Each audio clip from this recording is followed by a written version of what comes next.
welcome to the Learn English Lab. Today's podcast, Advanced English Listening Practice topic name is Don't Give Up, Learn English by Listening Podcast.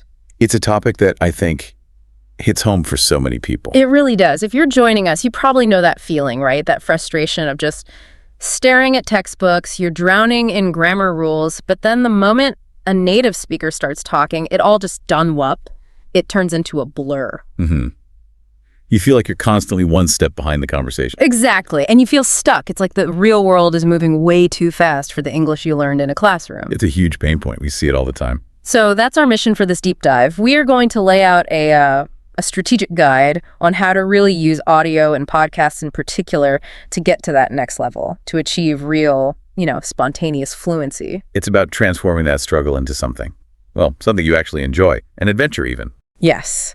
Moving beyond just having English on in the background, we want to show you how to actively harness the power of audio to, supercharge your speaking, your listening, and just your overall comprehension skills. That's the goal. Yeah. Because it really is the ultimate bridge. So many learners, even advanced ones, they get caught in what I like to call the textbook trap. The textbook trap. Okay, let's break that down. Well, they've mastered the written language. They can read articles, write emails, ace grammar tests, but they're missing the auditory training. They haven't spent enough time decoding the messy, rapid-fire reality of how people actually speak. And that gap, that's where progress stalls. That is the chasm right there, the gap between knowing the rules on a page and hearing the rhythm in a real conversation. And the good news is it's completely fixable if you have the right approach to listening. So this is not about passive exposure. This is about an active, high-leverage tool. Precisely. Let's really get into the fundamentals. Why podcasts? Out of all the tools available, why are we zeroing in on them? Yeah, that's a great place to start. I mean, there's so many apps, online courses, you can find language partners. What makes the Humble podcast so special? I think the foundational difference, the core advantage, is authenticity. Authenticity. Yes. Yeah. Think about it. A textbook is a controlled, almost sterile environment. Has to be. Yeah. But a podcast is raw. It's real. It reflects the spontaneous, sometimes messy and beautiful way that native speakers actually communicate with each other. And that kind of training is it's critical. I can definitely relate to what you called the reality gap. I remember my first few attempts at a real conversation. I'd passed all my exams, but I just froze. You froze up. Completely. Because the way people were talking sounded nothing like the slow, clear, perfectly enunciated little audio clips from my workbook. That is the universal experience. It really is. Textbooks, by design, give you this very structured, often scripted dialogue. Every single word is pronounced perfectly. Which is great for learning the word itself, but... Yeah. But it's not how speech works. Podcasts throw you right into the deep end with native speakers talking at their natural speed with their natural rhythm. This kind of exposure, it's not just, nice to have, it's essential for training your ear. Your auditory system has to learn to process a continuous flow of sound, not just a series of isolated words. And that brings us to something I think is a huge hurdle for learners. This idea of connected speech. A massive hurdle. Connected speech and reductions. When we speak quickly, our words, they just melt together. Right. We don't say, did you eat yet, as 5 separate, distinct words. It's just not efficient. It comes out more like did ya eat yet. Exactly. Yeah. Or think about a phrase like should have been. Yeah. In a real conversation, you're much more likely to hear should have been or going to becomes gonna. And if your brain is only trained on that slow textbook version, then those reductions, those blended sounds, they're like little linguistic landmines. They completely trip you up in a real-time conversation because your brain is trying to match this new sound to something it doesn't recognize. It's like a processing delay. You're spending so much energy just trying to decode the last few words that you miss what's being said right now. That's it. The cognitive load is just too high. But by regularly immersing yourself in podcasts, your brain starts to recognize these patterns automatically. Gonna isn't a strange new word anymore. It's just the sound of going to. It normalizes the messiness of real speech. It does. And beyond that, we have to talk about the sheer diversity of English you get from podcasts. A standard textbook audio might, give you 1 or 2 accents at most, usually general American or received pronunciation. Which is fine for consistency, I guess, but it leaves you completely unprepared for the real world. Terribly unprepared. Podcasts they obliterate that limitation. Suddenly you have access to this incredible tapestry of global accents. American, British, Australian, Canadian, Irish, South African, Indian, you name it. So you can actively choose to expose yourself to different sounds. And you should. Deliberately seeking out that variety builds a much more flexible and adaptable ear, which, in today's global world is a requirement. If you've only ever trained with a standard American accent, the first time you have a meeting with someone with a strong Scottish or New Zealand dialect, it can feel like you're starting from scratch. It really can. It's a shock to the system. Podcasts help you build up that resilience. Okay, so that's the sound, the rhythm, the accents. What about the actual words, the vocabulary? Textbooks give you a definition. But podcasts give you cultural currency. That's the difference. The vocabulary you learn is organic. It's in context. Textbooks give you these isolated word lists to memorize. Which you promptly forget. Of course, because there's no context anchoring them in your memory. Podcasts, on the other hand, they just deliver a constant stream of colloquialisms, current slang, modern idioms, and, maybe most importantly, those high-frequency phrasal verbs, all used in a completely natural way. Can you give an example of that, phrasal verb in context? Sure. You might read in a textbook that look up means to find information and look up to means to admire. Okay, fine.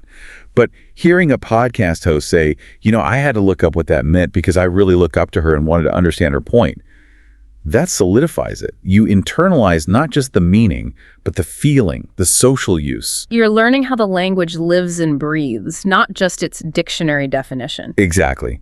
And those are the little things that transform you from someone who speaks English into someone who sounds and feels natural. The linguistic arguments are really compelling, but I think for a lot of people, the biggest selling point is just the sheer practicality of it. Oh, the flexibility is just unmatched.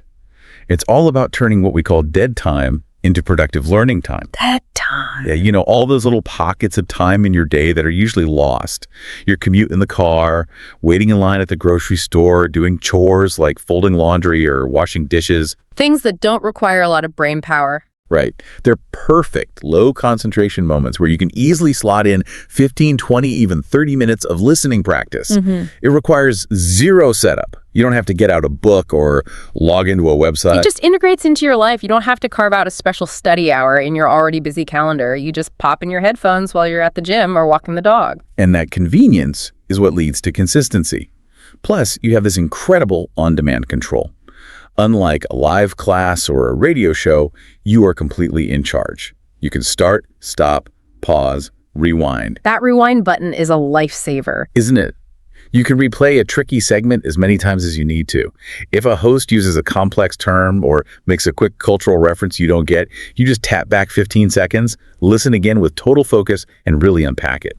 That level of control over your learning pace is it's an invaluable advantage. And we really have to touch on the cost factor here, because traditionally getting this kind of quality immersion has been, expensive. Classes, tutors, traveling abroad. It can be prohibitively expensive. Podcasts completely democratize high-quality learning. There are literally thousands of incredibly well-produced, insightful, entertaining podcasts available for free. On all the major platforms. All of them. So this high-level, authentic immersion is suddenly accessible to pretty much anyone with a smartphone. It removes a huge financial barrier that used to stand in the way of reaching true fluency. So if a trip to London or New York isn't on the cards right now, how well can podcasts really simulate that full immersion experience? I'd say it's the next best thing. It allows you to create what I call constant linguistic saturation. You can surround your daily life with the sounds of English. You're building your own little English bubble. You are, and that sustained exposure, even if it's just in these 15-minute chunks throughout the day, it slowly chips away at your brain's reliance on mental translation. That's a big one, isn't it? The constant translating back and forth in your head. It's the biggest speed bump to fluency. With enough listening, you start to internalize the structures and rhythms of English so deeply that you eventually begin to think in English, at least for short periods. And that's a huge breakthrough. And that bubble you're creating, it's not just linguistic, it's cultural too. Absolutely. Podcasts are a window into the culture. You get the humor, the current events, the social commentary, the nuances of the societies where the language is spoken. This helps you understand not just what someone said, but the subtext of why they said it. You're building cultural literacy and language proficiency at the same time. Yes, and that is essential for advanced, nuanced conversations. You can't separate language from culture. Okay, let's get a bit more technical. From a pure skills perspective, what is happening in our brains when we listen to podcasts regularly? What specific auditory skills are getting a workout? 2 critical skills are being developed. The first is what we call auditory discrimination. Auditory discrimination. It sounds complicated, but it just means your brain gets much, much better at telling the difference between similar sounds and identifying where one word ends and the next begins inside that fast stream of speech. It's a targeted workout for your ears, helping you pull the signal out from the noise. So you get better at hearing the fine details. Precisely. And the second skill, which is maybe even more important for fluency, is the development of predictive listening skills. Okay, so you're anticipating what's coming next. You are. As you listen more and more, you internalize common conversational patterns, filler words, and sentence structures. Your brain starts to predict what the speaker is likely to say next, based on the context. And that anticipation buys you precious processing time. It shaves off those critical milliseconds. Yeah. It means you're not playing a frantic game of catch-up anymore.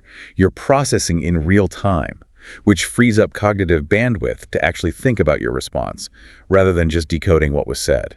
That feels like the real difference between just hearing English and actually processing it being in the conversation. It is. It reduces the cognitive load tremendously. And that's why making podcasts a consistent part of your learning plan is. Well, it's a cornerstone for anyone serious about fluency. Okay, I think we're all convinced podcasts are a secret weapon. But then you open your app, whether it's Spotify or Apple Podcasts, and you're just hit with this tidal wave of millions of shows. How do you even begin to narrow that down? That is where so many learners get stuck. It's the paradox of choice. They jump into a popular show that seems interesting, but it's way too fast, and they get discouraged. Or they pick a show for learners that's too slow and they get bored. And then they quit. The key is to be strategic. You need to find that perfect balance between your current skill level and your genuine interests. And that starts with being really, really honest with yourself about where you are right now. You can't just jump into an advanced political debate if you're still working on the simple past tense. You're just setting yourself up for burnout if you do. We have to break it down by level. If you identify as a beginner, so that's roughly A1 or A2 level, your absolute focus has to be on structure and support. What does that look like in a podcast? It means you should be looking for podcasts made specifically for English learners, shows that offer slow, really clear, measured speech, where every word is articulated, and, most importantly, where they provide supplementary resources. Like transcripts. Full downloadable transcripts are non-negotiable at this level. Vocabulary lists are also a huge help. Trying to listen to a general interest podcast at this stage is it's too overwhelming. You'll tune it out. Okay, what about the next step up? The intermediate learner, say B1 to B2. This feels like the biggest group. It is, and it's an exciting phase because this is where you can start dipping your toes into authentic native speaker content. The key here is to choose topics where you already have some knowledge in your own language. Why is that so important? Because that existing knowledge provides context. If you love cooking and listen to a cooking podcast in English, you can infer the meaning of a lot of new vocabulary just from your understanding of the process. It helps you guess meaning from context, which is a vital skill. So you're not starting from zero. Not at all. Your goal here is not to understand 100% of every word. It's to successfully understand the main ideas, the general argument, the tone. You're aiming to get the gist. And transcripts are still your best friend for checking your understanding and learning new words. This intermediate stage is often where that frustration wall we talked about feels the highest, right? Because the jump from learner materials to real native speech is so big. It's massive. And that's why the next point is so critical. For the advanced learner, C1 or C2, the game changes again. Your constraints are pretty much gone. Your mission now is to challenge yourself with complexity. So you're actively seeking out difficult material. You should be. Look for podcasts on abstract topics like philosophy or deep dives into science or, nuanced political debates. Shows that feature really fast-paced discussions and, crucially, a wide variety of accents from around the world. So your focus shifts from just understanding the words to analyzing the subtle meanings, the implied arguments, the rhetorical tricks the speakers are using. You're listening on a much deeper level. No matter what level you're at, though, there's one factor that I think overrides almost everything else. And that is? It has to be something you actually enjoy. Ah, yes. The enjoyment factor. It is the single most important element for long-term success. It's the cornerstone. Because if it feels like a chore, you'll find any excuse not to do it. But if it's a treat, then you'll be consistent. And consistency is the engine that drives fluency. If the learning process feels like entertainment, you'll stick with it. It's that simple. Whatever you're passionate about, whether it's true crime, ancient history, video games, technology, I guarantee there is a podcast out there for you. And that genuine interest primes your brain to learn faster, doesn't it? It does. When you're engaged with the content, your brain is more receptive. When you hear a new word related to a topic you love, say downforce, in a podcast about Formula One racing, your existing mental framework about cars helps you anchor that new word much more effectively than if you just saw it on a vocabulary list. That makes a lot of sense. And we should probably talk about how different kinds of podcasts can help you practice different skills. They're not all the same. Not at all. The format of the show really dictates the kind of language you're exposed to. For example, storytelling or narrative podcasts are just phenomenal for practicing your ability to follow a long, complex plot. They're great for building rich, descriptive vocabulary. Things like true crime or investigative journalism. Exactly. Then you have news podcasts. They're excellent for learning more formal, analytical language, the kind you'd need in a professional or academic setting. And then there are personal growth or motivational podcasts, which are surprisingly useful. They help you acquire the vocabulary for abstract concepts. You learn to talk about emotions, goals, mindset, critical self-reflection. It's a whole area of language that textbooks often neglect. Let's dig even deeper into the formats themselves. A show with two people chatting is very different from a show with one narrator. Very different. Let's start with the conversational or dialogue format. Two or more hosts just chatting casually. This is absolute gold for learning fluid, real-time expressions. You learn how people actually talk to each other. Right. You learn how to interrupt politely, how to use filler phrases like naturally, how to agree or disagree. The speed and informality are perfect training for spontaneous conversation. And for building that rich vocabulary we talked about. For that, you want the narrative or storytelling format. As we mentioned, shows that follow a single, compelling story. They're just invaluable for building descriptive language. The words used to create suspense, to describe a location, to develop a character's personality. What about for someone who's more of an analytical learner, maybe focused on a specific professional field? They should be looking at educational or informative podcasts. Shows that deliver factual content on topics like science, economics, or history. They are fantastic for building that specialized, domain-specific vocabulary. So if you're an engineer, you listen to engineering podcasts. Yes, and they usually feature very clear speakers, often experts in their field, but they still keep the tone pretty conversational and accessible. Interview podcasts are also great for this because you get exposed to high-level vocabulary from the guests. And you also get to hear that question and answer dynamic, which is a really useful skill. A critical skill. You learn how to ask clarifying questions, how to challenge an idea respectfully. And then, of course, for those who just need to keep up with formal language and world events, news and current events podcasts are a staple. And what if you're still not quite ready for all that, if you need that little bit of extra support? Then you turn to the podcasts, specifically for English learners. The ESL or EFL shows. And even intermediate learners shouldn't dismiss these. They can be a fantastic confidence boost. A way to get a quick win. For sure. They offer simplified language, a slower pace, and often they'll explain difficult vocabulary right there in the audio. They're designed to be a gentle on-ramp to full native speed content. We've mentioned transcripts a few times, but I want to really hammer this point home. Why are transcripts such a learning superpower, as you called them? Because they solve the fundamental problem of uncertainty in listening.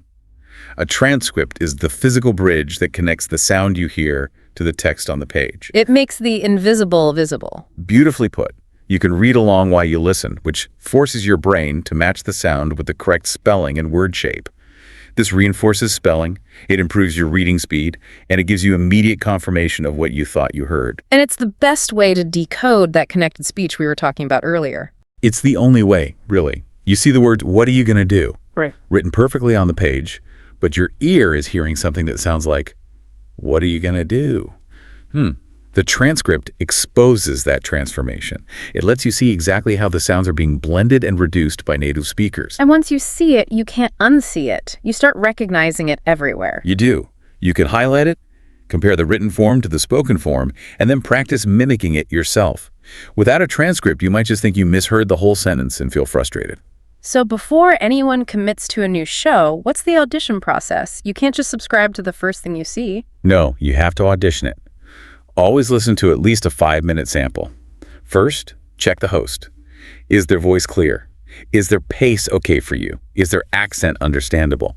Honestly, if you find the host's voice annoying, you're not going to stick with it. That's a fair point. Second, is the content actually interesting to you? If you find your mind wandering after 3 minutes, it's not the right show for you. Third, and this is a big one, check the audio quality. Ah, yes. Bad audio is a deal breaker. It has to be. Learning English is hard enough. You don't want to be fighting through horrible microphone static or loud background noise. Clear, high-quality audio is essential. If a show fails any of those 3 checks, just move on. Your time is too valuable. Okay, so we've found the perfect podcast. It matches our level, our interests, the audio is great. We're ready to go. But just pressing play isn't enough, is it? Not if you want to maximize your learning. Choosing the right content only gets you to the starting line. The real progress, the real acceleration in your fluency comes from mastering what we call the art of active listening. And that's very different from just having a podcast on in the background while you cook dinner. Completely different. That's passive listening. And look, passive listening has its benefits. It's great for general immersion, for getting used to the rhythm of the language, but it's not focused practice. It's like sitting in a gym and watching other people work out. You're in the environment, but you're not building any muscle. That's a perfect analogy. Active listening is when you are in the workout. It demands your focused concentration. You have to minimize other distractions. You're consciously processing. You're analyzing. You're predicting what comes next. So what's the first step to shifting from passive to active? You have to set a goal. Yeah. Before you even press play, decide what your purpose is for that listening session. Is it just to understand the main ideas? Or are you hunting for new idioms? Or maybe you're focusing on how the speaker uses the past perfect tense. So you go in with a mission. You go in with a mission. That focuses your mental energy, and it makes the session more productive because you can measure whether you achieved your goal or not. Active listening means you have a notebook ready, you have the transcript handy, and you're in a focused environment. This sounds like it leads into a really powerful technique, which is listening to the same piece of audio multiple times, but with a different goal each time. The strategic multi-listen approach. Yes, this is how you extract every drop of learning potential from a piece of content. We move from a very broad understanding down to microscopic detail over several passes. Okay, walk us through it. What does the first listen, pass 1, look like? Pass 1 is all about the gist. Your only goal is to understand the main ideas, the overall topic, and the mood of the episode. You listen all the way through without stopping. And this is hard, but you have to resist that urge to pause every time you hear a word you don't know. Why is not pausing so important? Because it trains your brain to handle the natural flow of speech. It forces you to use the surrounding context to guess the meaning of things, which is exactly what you have to do in a real conversation. When you're done, try to summarize the whole thing in just 1 or 2 sentences. A real test of comprehension. It is. If you can't do it, listen again until you can. Then we move to Pass 2, the vocabulary deep dive. So now we're allowed to pause. Now you can pause and rewind, but strategically. Your focus is on identifying and writing down any unfamiliar words or interesting phrases.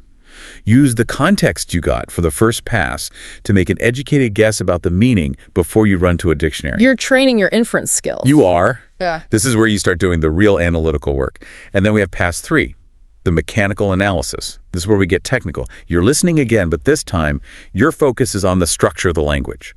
Not the content, but the nuts and bolts. The nuts and bolts. How are the sentences constructed? How does the speaker use stress and rhythm to emphasize certain points? What's the intonation pattern on a question versus a statement? This pass is often best done with the transcript open right in front of you. I can see how layering it like this would be so much more effective than just listening once. And for very advanced learners, I'd even add a Pass 4. Production prep. This is where you choose just 1-2 short segments, maybe 30 seconds long, that you want to use for speaking practice. You listen to them over and over, focusing purely on the sound, the intonation, the emotion, preparing to mimic it yourself. Which is a perfect lead-in to the shadowing technique. But first, let's talk more about using that transcript. When in this multi-listen process should you actually bring it out? That's a great question. I recommend keeping the transcript closed for Pass 1 and Pass 2. You want to test your ears first. Give your auditory skills a real workout without a safety net. And then bring it in on Pass 3, the mechanical analysis. Exactly. And when you use it, you're not just reading it, you're reading along with the audio simultaneously. This does two things. It instantly confirms or corrects your comprehension, which prevents you from cementing a misunderstanding in your mind. And it reveals those connected speech patterns we talked about. It makes them crystal clear.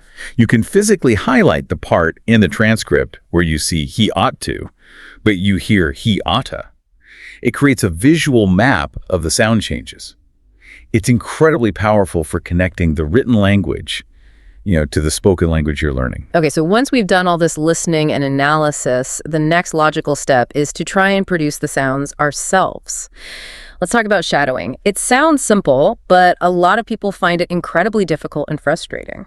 It is difficult, and that's why it works so well. Shadowing is, I would argue, the most powerful speaking practice technique you can do on your own. It's the process of speaking along with the podcast host in real time, like an echo that's only a split second behind. And you're not just saying the words, you're trying to mimic everything. Everything. The pronunciation, the rhythm, the intonation, the pauses, the emotion. Yeah.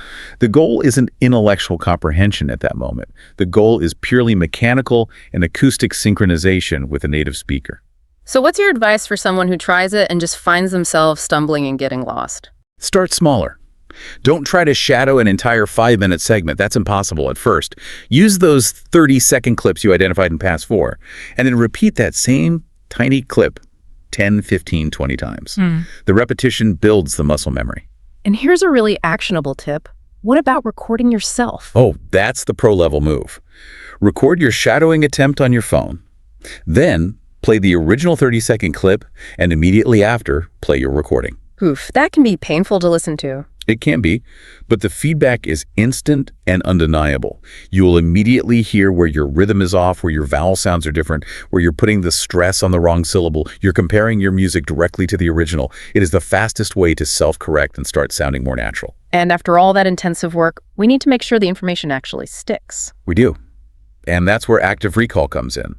If you can't retrieve the information and use it, it's going to stay in your short-term memory and then vanish. So how do we test that recall? A simple way is a verbal summary. As soon as you finish your listening session, just start talking out loud.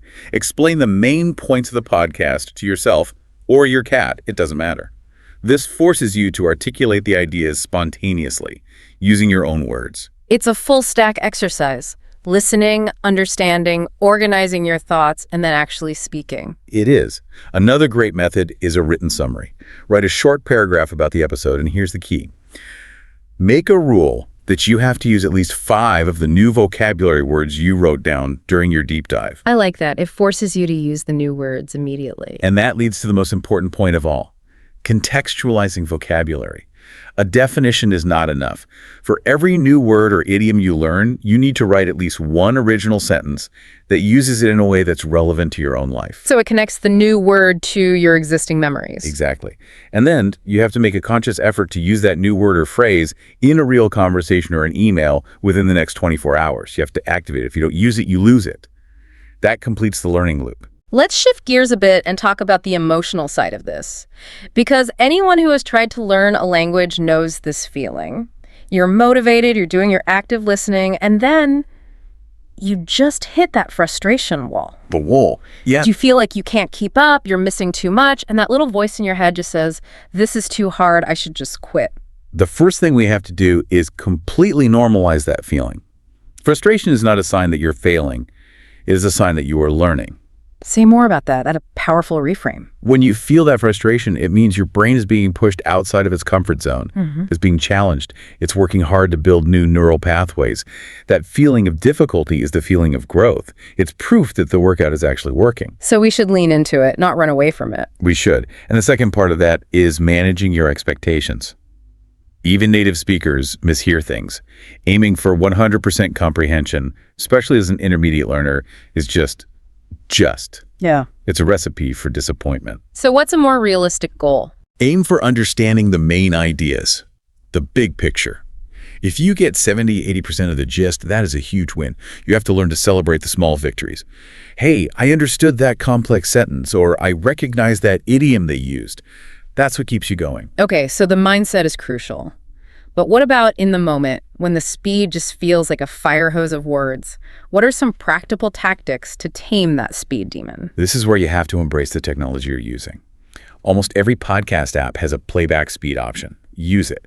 There is no shame in slowing the audio down to 0.75x speed. It's not cheating, it's a tool. It's scaffolding. It's a learning tool. Listen to a segment at 0.75x until it feels clear and comfortable. Then, and this is the key, immediately listen to that exact same segment again at normal, 1.0x speed. Ah, I see. So your brain is already familiar with the content. Right. The content is no longer new, so your brain can dedicate all of its resources to just processing the speed.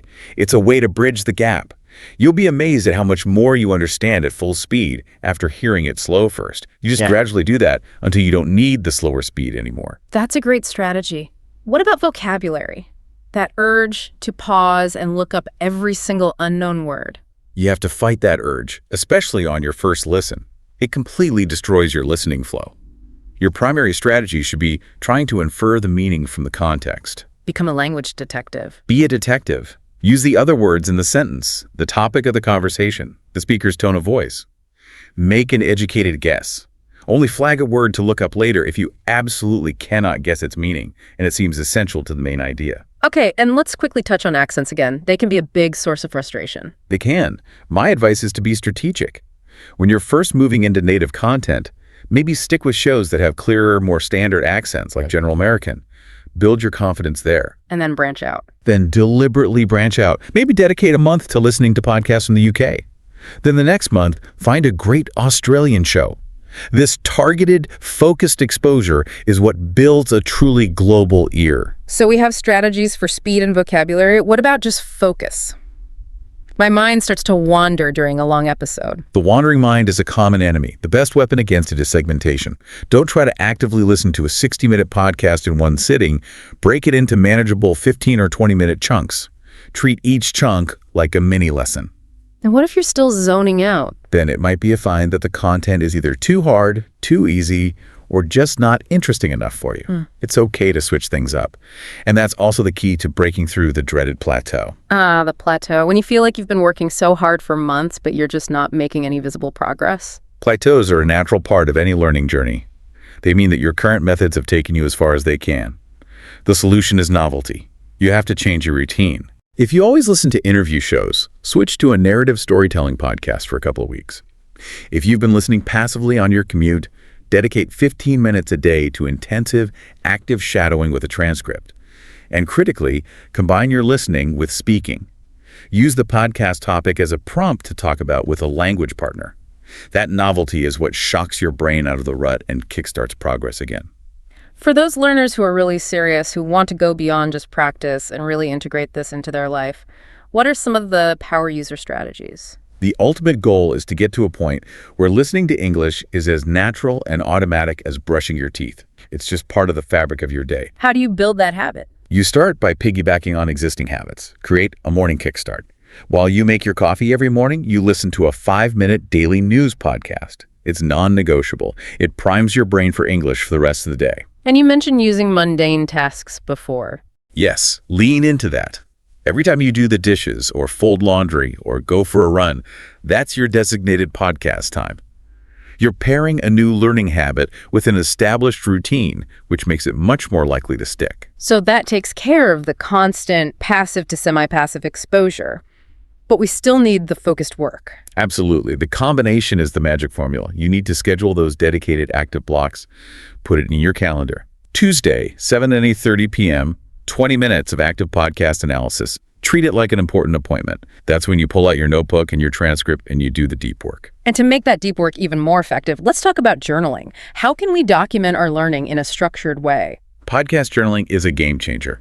but it has to be structured. Don't just make a random list of words. For every episode you analyze, create an entry with a few key sections. First, a 2-sentence episode summary. Second, a list of new vocabulary and idioms, but make sure you write down the full sentence from the podcast where you heard it. Third, a few bullet points on the key takeaways or interesting facts. And fourth, a section for questions, things the episode made you curious about. And reviewing that journal becomes a form of spaced repetition. It does. And to take that to the next level, you use a digital tool, a spaced repetition system, or SRS, like Anki or Quizlet. We're making digital flashcards. Yes, but you have to make good flashcards. A great flashcard for a new idiom has 4 parts. On the front, the idiom itself. On the back, 1, the definition. 2, the original sentence from the podcast. And 3, this is the most important part, your own example sentence using the idiom. That deep level of processing is what locks it into long-term memory. It creates multiple connections in your brain to that new piece of information. It moves it from something you just recognize to something you can actually use. Okay, let's talk about something really advanced. The music of English. How do we get beyond the words and start to internalize the rhythm and melody of the language? This is often the final hurdle for advanced learners. It's about shifting your focus. For one of your listening passes, ignore the meaning of the words and listen only to the acoustic elements. English is a stress-timed language. Meaning the rhythm is based on the stressed syllables. Exactly. The time between the stressed beats is relatively even, and we rush through all the little unstressed words in between. So you need to listen specifically for that. Which words get the stress? Usually nouns, main verbs, adjectives. And which words get reduced and compressed? Articles, prepositions. Mimicking that stress pattern is the single biggest thing you can do to sound more natural. And what about intonation? The rising and falling pitch. You have to pay attention to it. Notice how a speaker's voice goes up at the end of a yes-no question, but generally falls at the end of a statement. Also listen for thought groups. Native speakers don't talk in one long continuous stream. We talk in chunks of meaning, with tiny pauses in between. So we should practice speaking in those same chunks. You should. Mimicking those thought group patterns will make your speech sound infinitely more fluid and less robotic. And finally, how do we take all of this amazing input and turn it into confident output? How do we go from being a listener to being a creator? A fantastic low-pressure way to start is with what I call a micro-podcast or an audio journal. After you listen to an episode, just open the voice recorder app on your phone and talk for 2 minutes. Give your opinion on the topic. Summarize the main points. The key is no script. You're forcing spontaneous speech. And you're getting immediate feedback because you can listen back and hear where you hesitated or where your pronunciation was unclear. Another great technique is role-playing, especially with conversational podcasts. How does that work? You choose one of the hosts, you listen to their part of the conversation line by line, and then you pause the audio and repeat their lines, trying to match their emotion, their timing, their intonation exactly. You're basically acting out one side of the conversation. It's incredible practice for conversational flow. To help everyone get started, let's run through a few quick, concrete recommendations for different levels, focusing on shows that have transcripts available. Great idea. For our beginners, A1 to A2, clarity and support are everything. The gold standard is Voice of America Learning English. They report news at a much slower pace and always provide full transcripts. Also, English Class 101 is great for very structured short lessons. Perfect. Now for the intermediate crowd, B1 to B2, who are ready for native content. For them, I'd recommend Stuff You Should Know. The hosts are super clear, the topics are always interesting, and transcripts are usually available. The BBC Learning English podcasts, like 6 Minute English, are also fantastic because they're designed for learners but use authentic language. And All Ears English is brilliant for focusing on American idioms and culture. Excellent. And finally, for our advanced listeners, C1 and C2, who need a real challenge. For them, I'd suggest something like This American Life. It's complex narrative storytelling with lots of different voices and accents, and they have full transcripts. For sharp, fast-paced news analysis, The Daily from the New York Times is a great workout.